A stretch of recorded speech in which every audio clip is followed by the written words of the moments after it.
So, implications. What we measure still is what we see, what we can touch, and what we can replicate. These were perhaps inadequate, but appropriate for an industrial era.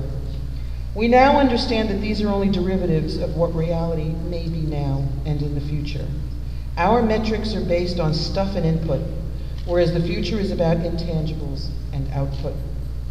Our current metrics are second and third order. We will need to quickly begin to design new dashboards to get to first order understanding if we are to succeed and prosper in the coming years.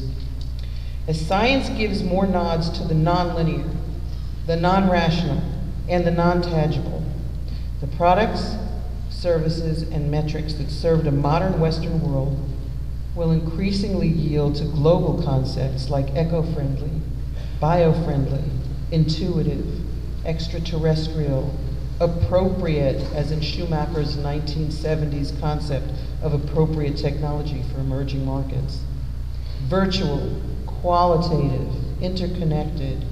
This incorporates movements from slow food to animal rights to spiritual healing to quality of life indices for nations.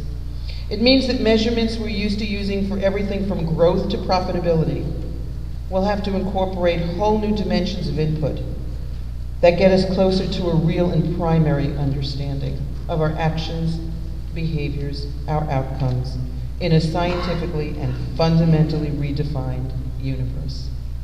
In the future, best will be better than perfect. Conclusion to all of this, I'm talking as fast as I can.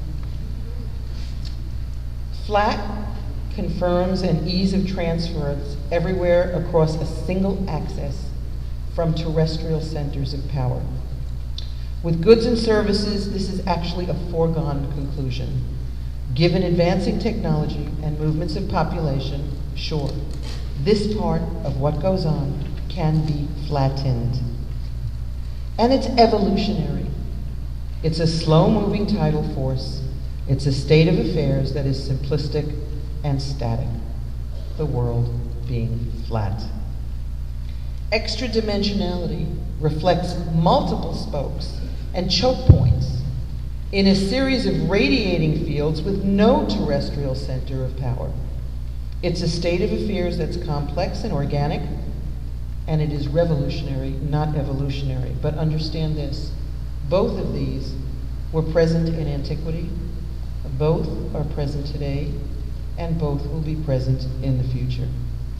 Our challenge is today, if we really do not want the world to be inequitable, is to make sure that whatever flatness there is inclusive, so that we might move beyond a simple stage one civilization.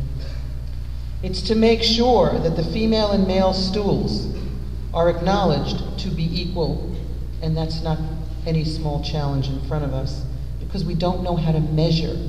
We don't know how to measure that feminine sensitization. We do know how to measure the economy. It's hard to measure the stuff from the society.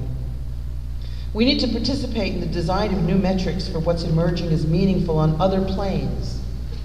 Time, intuition, emotion, spirit, sense of well-being, productivity. In other words, we have to start understanding output and give up everything that we thought we knew or cared about with regard to input. Input is no longer important in the 21st century. It's all about output. We have to continue to explore and be open to the unknown and diffuse the stigmas attached to extra-dimensional thinking. Not everything can be easily proved, but there is frequently a knowing that many people admit to. And the last challenge that I just want to give you is to get off your soapboxes and to get into the sandboxes.